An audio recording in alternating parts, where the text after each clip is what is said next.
pleasure of introducing the first keynote speaker of the VWBPE 2020 conference. Dr. L.Robert Furman is an educator, leader, scholar, speaker, and author, but most notably, Dr. Rob is a true champion for education in the 21st century.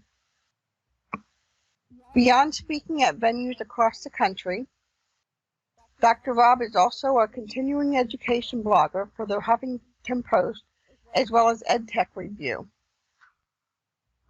He has received numerous prestigious awards, such as being named in the National School Board Association's 20 to Watch in Technology Education and an ISTE Best Selling Author. Recently, Rob was honored in Pennsylvania with the Advocate for Public Education Award from the Pennsylvania Association for Middle Level Education. I'll paste some links into chat in a moment. I first met Rob in Second Life at Zadist Diavolo when he gave a talk on Vista Island several years ago. Later I got to meet him in person at the Physical World Vista Conference. Rob brings his enthusiasm, thoughtfulness, and caring to the educational world. Dr. Rob, what would you like to share with us? Well, thank you, everybody, and thank you, Beth, for that very considerate introduction. This is sort of an exciting time, and I know when you stop and you look at the world around us, people probably question why this is an exciting time, but there's a lot going on. So, quick introduction. Yes, I am Rob Furman, and I am from a town just out of Pittsburgh, Pennsylvania called South Park, and it has nothing to do with the cartoon in any way, shape, or form. I get that a lot. But interestingly enough, I don't actually ever watch the cartoon, and not only am I the principal of South Park Elementary, but my second child's name is Kyle, and apparently that's somebody in the cartoon as well. So I am Kyle's dad and South Park principal, and I'm looking forward to spending some time with you guys here today.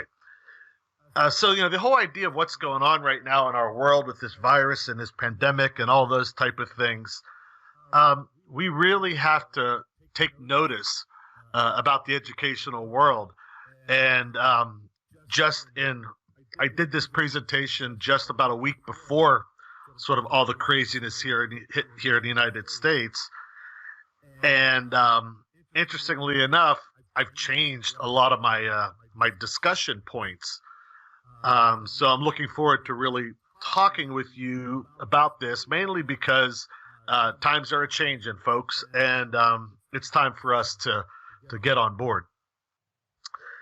So with that in mind, the first direction I want to go is talking a little bit about public education in terms of its beginnings. I'm sure everybody could look and see that slide, and that's you, that's me. We've all had those times where we look like that. The teacher's in front, kids are sitting at their desk, and everybody is just interacting in that very stagnant way. So we always stop to think, how did we get there? How did we end up at that place? Well, it all started back with the Committee of 10 in 1892. And I will apologize in advance because I could only find 9. The one guy, he gets his gravestone. So sorry about that, buddy. The Committee of 10 got together and they decided, how are we going to create this idea of a public education? Well, they really only had 3 groups at the time to really work through: the jail, the factory, and the church. So you take those 3 organizations that they had to mimic and to draw from, and ultimately that's how we got the idea of public education. Now, here's the problem. As we go through this first section of this presentation, I want you to take a good, hard thought about your classroom. or a good hard thought about the classrooms that you see around you or that you're familiar with. Because here's a spoiler alert, folks. We still look the same as we did in 1892. And any other organization that would still look the same at that point would be gone. So let's start off by taking a look at the jail. The jail is very much where we get our concept of procedures. Walk in a straight line, being compliant, and we still look the same today, don't we? We still have the idea of the forward-facing concept of compliance, and you will talk only when you're allowed to talk. And the whole concept of classroom management very much comes from this idea of the prison system. And I'm not saying that in a negative way. This is what they had. This is what they had to work with. And we still look the same today, don't we? And we still use a lot of those same management skills today. Yard time. What do we call that today, folks?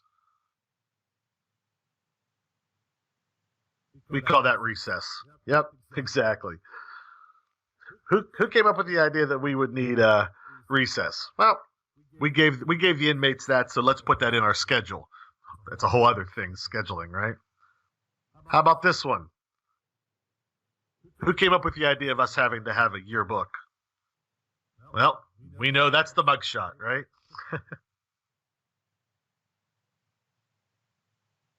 Then we go to the factory. And this one it becomes a little more obvious because we've discussed this, on many occasions, the idea of it being standardized, the idea of one size fits all, the idea of we want our children to come out being identical. And that's a real problem, isn't it? But yet it still looks that way today. We have this whole concept of the assembly line mentality. 40 minutes, ding, go to the next class. 40 minutes, ding, go to the next class. Everything has to be cookie cutter. Everything has to be put in its same place. And again, we haven't changed much, have we? Then we go to the church. The church is very much where we start to look at our instructional practices. Our instructional practices where I am the keeper of the knowledge. I am the teacher. I am the mentor. I am the person who holds the value. And I will give to you only what I feel like you should or could handle. No more, no less. It is the idea that you will sit and listen, and I will stand and talk. That I will give you what you need when you need it without concern for if you are prepared for it yourself. And, like always, we still look like that today. So if you think about the idea of 1892 all the way through to present day, look how little we've changed. And that's a problem, folks. It's a problem because organizations do not survive without evolution. And we haven't evolved at all. But this is where I get into a little bit more of the good news. I predict that due to these issues that we're having right now with viruses and the pandemic and everybody being off of school, all of a sudden, we are going to have an educational revolution. I just did a TED Talk down at UMD, I guess it was last year, called It's Time for an Educational Revolution. And it's going to happen. It's going to happen now. It's going to happen because we are seeing how much we missed the boat in technology, in virtual worlds, in augmented reality, because we always thought we'll do it later. And that becomes a major problem. But now, because the bureaucrats, the legislators, and all of those people that are probably have their kids at home right now, really all of a sudden loving teachers, there's going to be a shift. There's going to be a change. We're going to see these things all of a sudden becoming more important, or as important as those of us that are here today know that it should have been probably several years ago. A lot of this stuff isn't new. Now all of a sudden one-to-one has become this, oh my God, why didn't we do that? We've been preaching that for years, folks. We've been talking about that being something important for years. Virtual worlds. I've done these presentations in here for several years now. Beth and I have known each other for a long time. Why isn't this common practice now? Shouldn't it be common practice by now? It's not, because we've always thought we'll do it later. Well, later's come, folks, and now it's time to step up. So this is interesting when you start thinking about the idea of the future.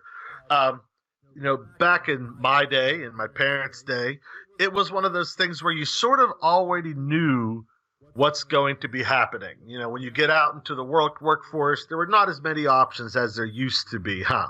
So now we need to start looking at, how do we prepare these kids for an uncertain future?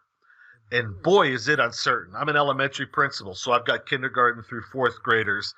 And when you stop to think about where our seniors were at that time, it really becomes noticeable that we just don't have a clue what's going to be happening. Look at this slide here. 2006, Facebook, 7, Netflix, iPads, Twitter, all of these things.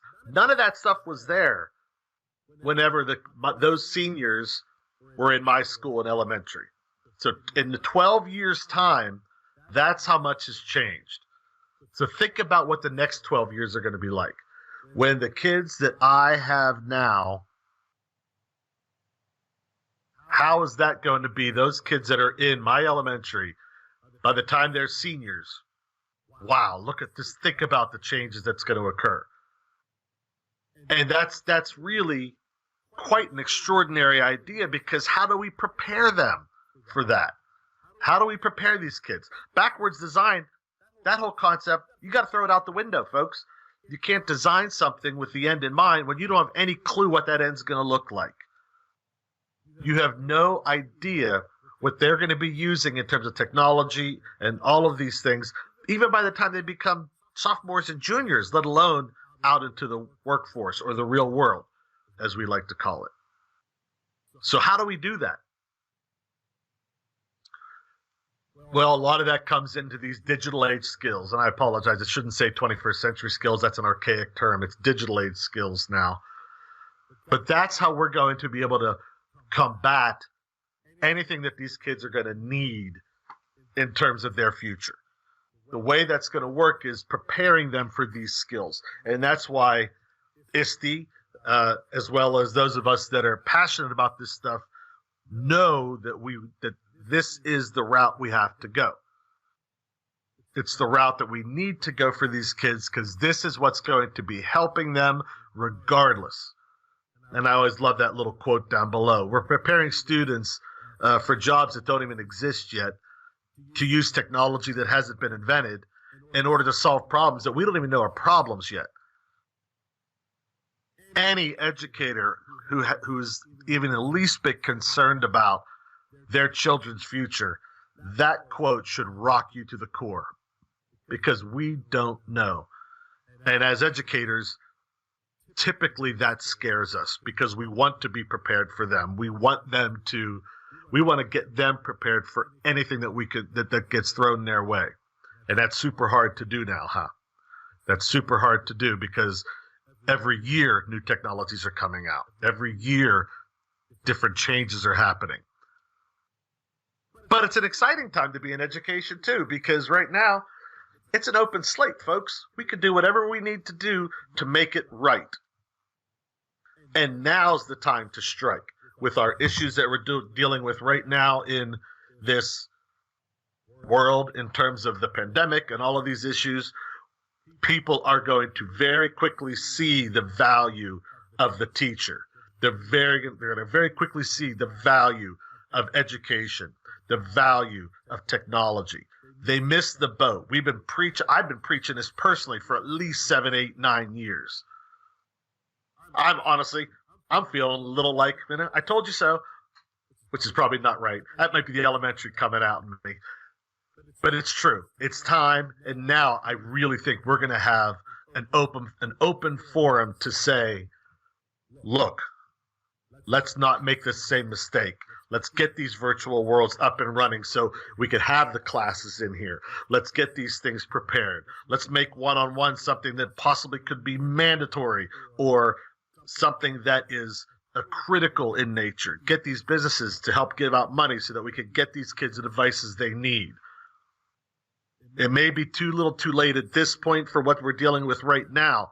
However, this may not be it, and it may not be the last time. Let's not make the same mistake twice.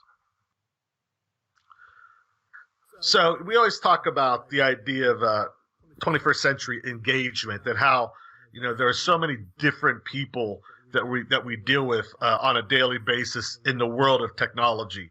You sort of had those resistors, the people that are anti this. Boy, I bet you they're going through a hard time right now with all of the schools trying to do virtual learning, especially here in Pennsylvania where I am. We have the assisters. There's the ones that they're willing to try, but they don't feel like they're going to be good at it. You've got your enlisters, the people who use it because it's the cool tool and they want to be the group. Then you've got your persisters, and those are people like probably you and me, where we're turning around and we're saying, hey, look, this is it. We're not doing this because it's cool. We're not doing it because it's necessarily fun. We're doing it because it's the right resource for the right time with these kids. That's why we're doing it. So, shameless plug here. Why not, right? This is my book. This is the book that's I'm doing this presentation from. It's called The Future Ready Challenge.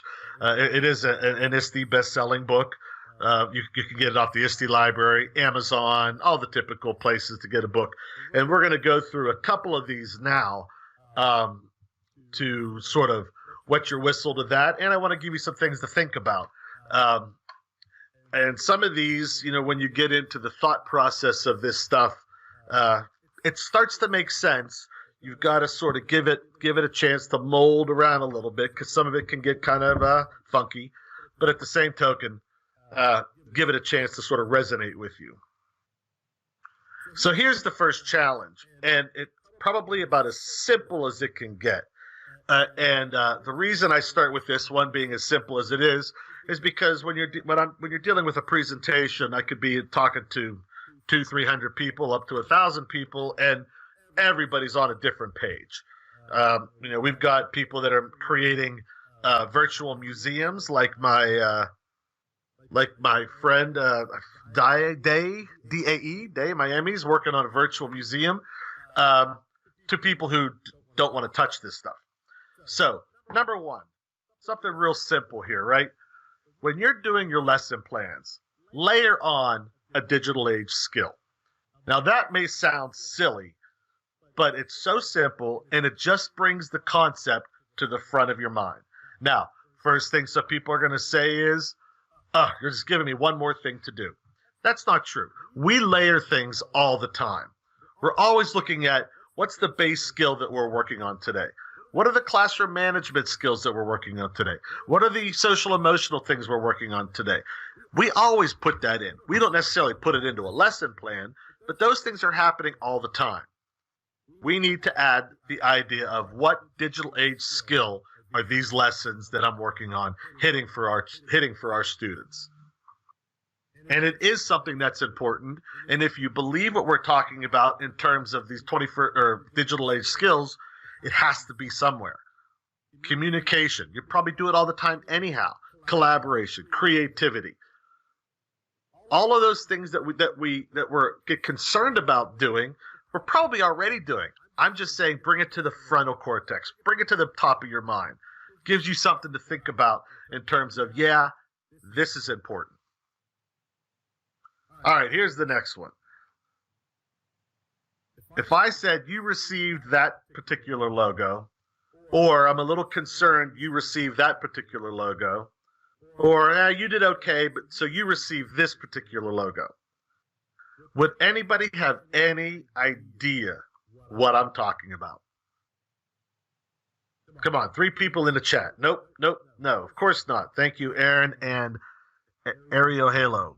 Boy, I'm probably really crushing these names. Sorry. No, of course we don't know what that means. But here's the thing. You could change those logos out, and you could put an A or a D or a C, and it still doesn't mean a damn thing. Congratulations, you received an A. Does that mean my kid knows it? Do they know all of it? Do they know most of it? I'm concerned you received a D. Well, does that mean my kid doesn't know it? Or does he know it? And of course, my favorite one, the C. You're smack dab in the middle, which means you may know it or you may not know it. This doesn't tell you, it doesn't tell your kid, it doesn't tell the parents a damn thing. And we've been doing it forever, and that's the only reason why it seems like we're still doing it, is because we're still stuck in 1892, folks. It's ridiculous that we're still trying to use grades to explain what a kid knows. We have to start moving on. And then, of course, we get the yes buts. And you'll see a couple of these yes buts as we go through here, because when I do these things, I always get teachers saying, yeah, but how about this? How about the fact that parents want to see grades? Absolutely. Parents have always had grades, so they want to see grades. I resort back to what we tell teachers. Don't teach the way you've been taught. Teach the way kids need to learn. This is the same thing. If the parents need to see a grade, fine. I'll give them any pretty little symbol they want. They need to be trained, just like everybody else will need to be trained. Because we need them to be able to understand that a random letter doesn't really say anything. If we go through the skills and I say, yeah, your kid knows this skill, he doesn't know that skill, he needs to really work on that skill, this skill is so good, we're done, now we're talking. What about class rank? There'll be a lot of things that I'm talking about through here that there are things that we will not necessarily be able to control because it becomes bureaucratic, legal, stuff like that.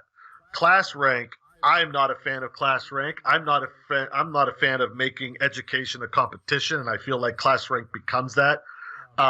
But colleges and universities are using those type of things. So ultimately, we do that for them. But again, times are changing, folks. Things are changing. Now's the time to strike. Because guess what? My kid's a junior this year, but think about these seniors. Their class rank's going to be all over the place. So maybe now is when we start having these conversations. Because class rank may not always be there, and it may not always be accurate. Okay, one of my favorite ones here, lights out. We talk a lot about how much teachers have to do. And we talk a lot about the overwhelming nature of our job often, because we can't seem to get enough time to get things done because we're constantly getting overloaded. Well, probably now would be the time to look at that and say it is time to get rid of a few things. And whenever we start to talk about getting rid of a few things, a lot of people freak out. And again, I don't think it's as much freaking out because they're emboldened by the concept. I think it's once again a fear factor. I've always had it, so I should do it. So I'm asking you to suspend your thought process for a moment, because we can go from what you're used to what the kids truly need. Do they truly need spelling? At this point, I'm thinking possibly no. That would be a big time saver. I could talk to Google right now and it's going to know what I said. I could type so poorly and everybody still knows what I'm saying. Maybe we consider that. How about the idea of computations? Do we really still need to be handing kids sheet after sheet after sheet of problems? Just basic problems. I tell you what, I could do algebra. You put algebra in front of me, I can do it. If you ask me how to apply algebra to some problem in the world, nothing. Can't do it. I feel like a fool. And that's because I was never taught. I was taught how to do the problems. No one ever explained to me how to take the problem and put it into a real life situation. Because all I ever got was sheet after sheet after sheet of problems. Computation, maybe we need to reconsider that. Look more into the idea of application. There's the application over computation. That's what I just mentioned. You know, it doesn't do us any good to give them sheets of work when there's no concept of why they're doing it. Go to all problem solving. Go to all word problems. Make it all real to them, guys. Give me 1 second. I'm going to take a little drink. I'm going to try to do it quietly so I don't slurp in your ear. Okay. All right, here's the big one. Here's the one that people have a tendency to get. We need to get on the board here. Handwriting. Guys, it's time to get rid of cursive. What I would do is put it into the into the art curriculum because it's a beautiful form of calligraphy. But beyond that, we're done. Handwriting is done. I will go so far as to say in the near future, printing is going to be done. I will go even one more step, and I will say typing is going to be done. Now, I'm talking over 20 years, but whoa, wait a minute. So art is not important? No, Olivia Tree, just the opposite. Art could not be more important. You're talking to a musician here. That ain't going to fly. Just the opposite. You don't lose the handwriting. You turn it into the creative art form that it's meant to be because it's a beautiful thing and we would never want to lose it. The idea of the handwriting that I hear a lot is, what about signatures? We have digital signatures now, folks. We've been based on the idea of leaving your mark forever. The idea of it having to be cursive, we know that's not going to work. We hear people say, well, they'll never be able to read our historical documents. That's true. We will not be able to read their historical documents. And if you look up on the screen, I can't read that. I know it says something, and I know that there are experts out there that can tell me what it says, but I personally can't do it.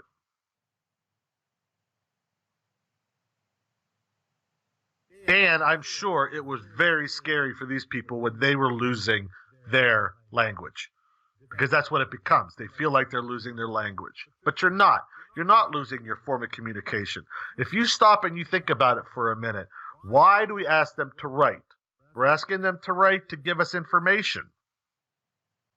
We want them to be able to communicate. So ultimately, as a teacher, you have to think, do I need them to communicate it via handwriting? Or can they communicate it by printing only? Or can they communicate it by typing? Or can they communicate it by using speech to text? The idea is I want it to give me the information so I know their understanding, and I don't care how they do it. Write a song for me. Draw a picture for me. If you can somehow show me that you understand the material, it's a win. And I know that's a real hard, concept to boil around because we're so used to having always done it this way. Now, let's take this one step further. Let's look at the idea of Personalization. What if a kid has an affinity for this? The idea of handwriting, they enjoy it. They find it fascinating. Then, just like as good educators should do, we'll take that child and we'll help them flourish with that particular skill. And chances are maybe they become the expert that deciphers these things for us. So we never say never. And I think that's important. We never say never. There will be kids that will want to do this for a purpose and a reason. And those are the people that we would foster these skills. Oh, look at it this way too, folks. Those of us that can read cursive handwriting, we won't teach it to the kids, and then we'll have our own secret code. See? There's good parts of this too, right?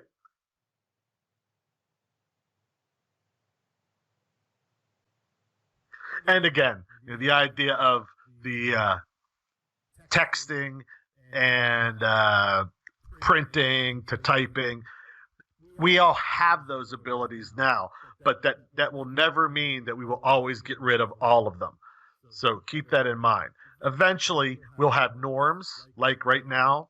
I would say printing and handwriting aren't even the norm anymore. Typing is the norm now. But we still have handwriting and we still have printing. What I'm suggesting is that we limit the amount of time we spend overly teaching that stuff because it's not going to be as critical in our future.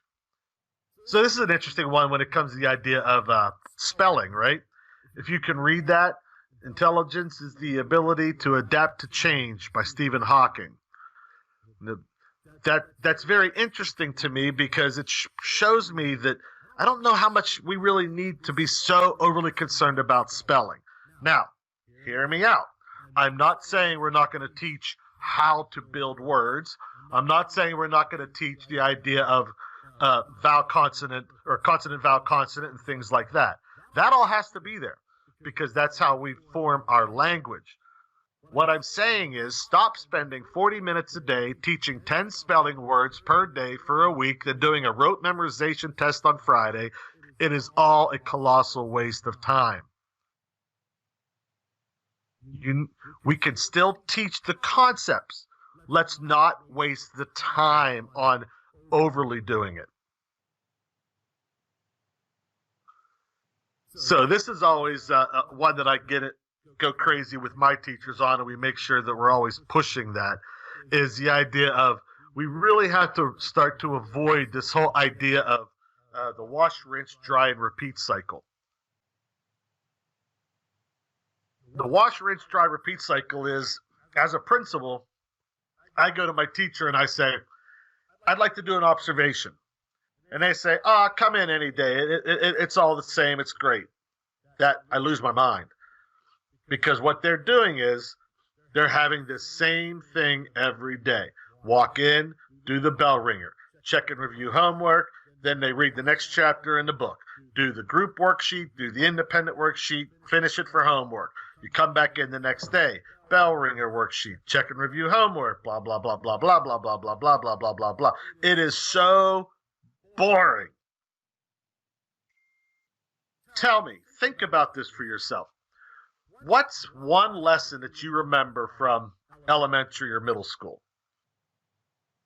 One that comes to my mind very quickly is we did a colonial day where we had to act like colonial students and we were being taught sort of in a colonial fashion. That was a fun day. I remember another one where we were doing a science experiment with the frogs. This is early high school, I think, the dissection of frogs. What do you remember? Give me one.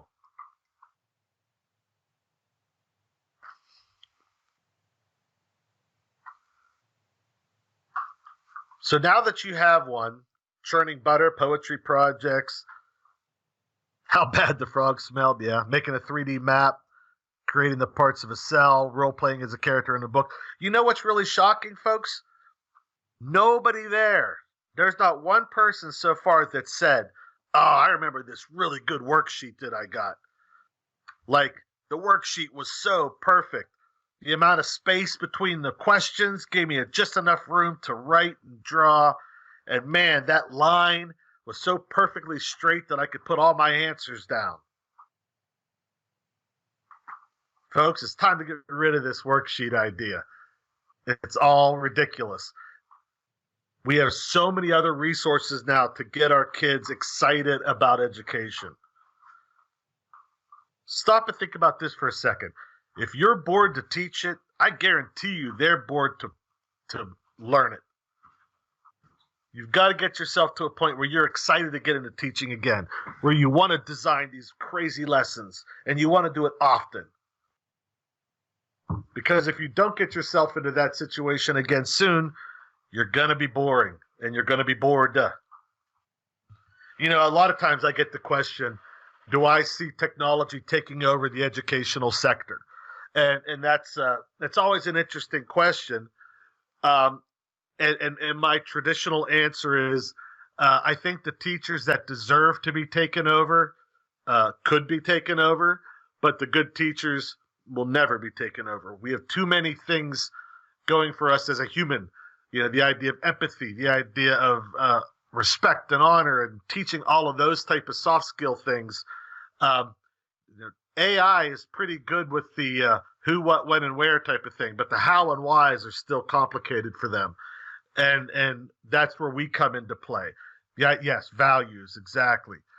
So we'll never be taken out of the educational equation. However, if you're one of the people who just does a worksheet a day and you read the textbook to them and you turn around and you do another worksheet, yeah, I could take over you tomorrow. I don't even need to wait for technology to catch up on that one. So think about that for a minute. I dare you, go to your colleague and say, you know, everything you're doing right now, I can make a computer do for these kids tomorrow.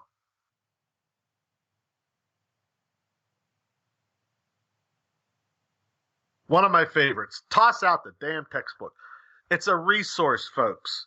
And we're getting ourselves into a situation in a lot of school districts where they're no longer looking at it as just the resource. It's now their curriculum.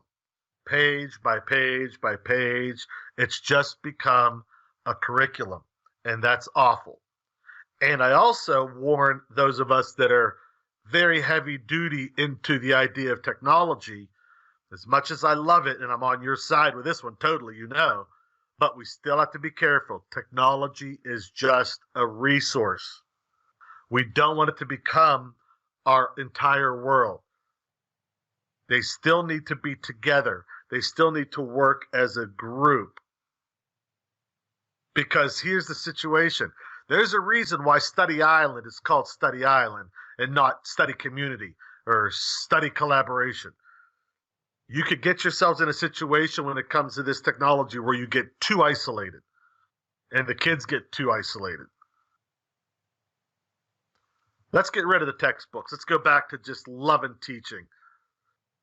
And if you're going to use the textbook, just use it as a resource. And again, this virus is really making things happen for us in education, because right now I just had a conversation with my staff saying, hey, we need to be prepared for this, because we're going to be asked next week to start these virtual classes. And guess what? You don't have a textbook. Now what are we going to do? To me, that's super exciting, because now they get to just be free. They get to have a little bit of freedom and not feel like they're getting burdened by the requirements of the textbook. Our high stakes testing, bam, all of a sudden it's gone. Wasn't that an easy decision? Because of the craziness that's going on right now. I hope they realize that it's completely worthless. But now, my teachers, the chains are off. Evaluations, who knows? Who cares? My teachers know they're all fantastic anyhow. The high stakes testing's off their back. They don't have a textbook now. Just go do what you love. Go do what you wanted to do when you were in college and make these crazy, exciting lessons and enjoy it.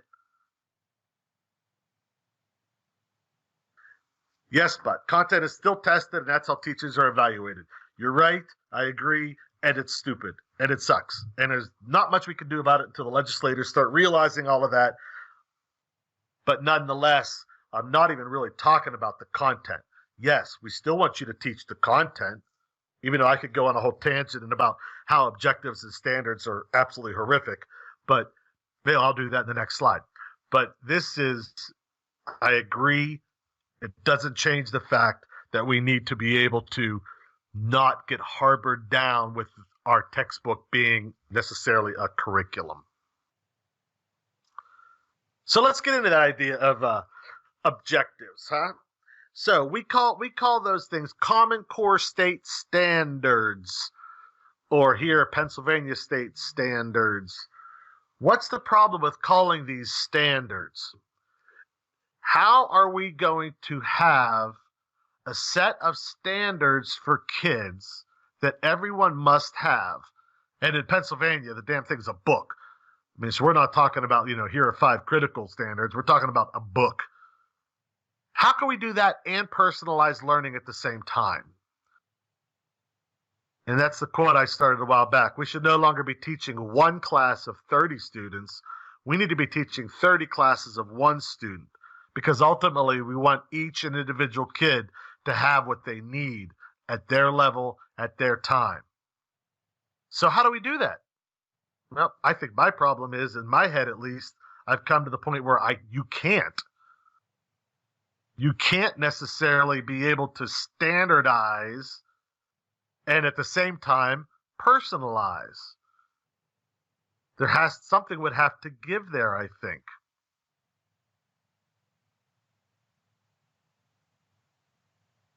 So the idea of personalization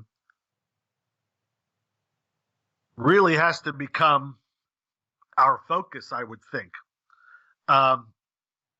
The reason I'm thinking that is because ultimately we're in such a way in terms of the digital age skills that I talked about at the beginning and the unknown factors of things, that as soon as the child would know their focus or have some sort of passion for their focus, that's when we would need to start branching off and giving them that time.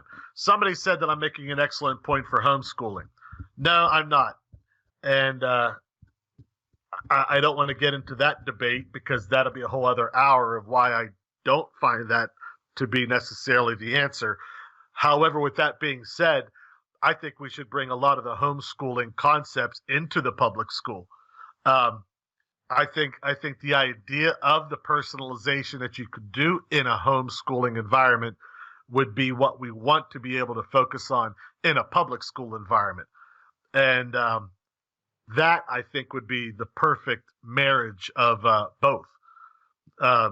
So with that being said, I'm not necessarily a proponent of homeschooling, and I'm not necessarily at this point a proponent of the idea of the public educational system. Obviously, I think that we have a lot of faults there too, but I think we need to blend, and I think we need to look at all the possibilities and come up with some best models, because I don't like the idea of the cookie cutter standardization, but I don't want the kids to be stranded at home alone without socialization either.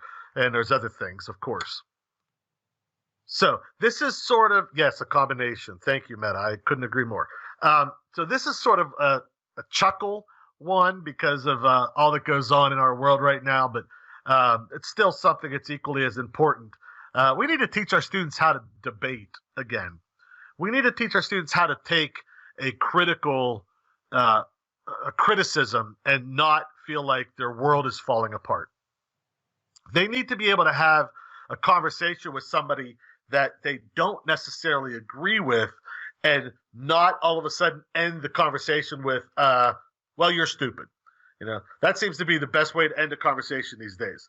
I disagree, you disagree, I disagree, you disagree, you're stupid, you're ugly, and then it's over. I mean, that's not the way that works.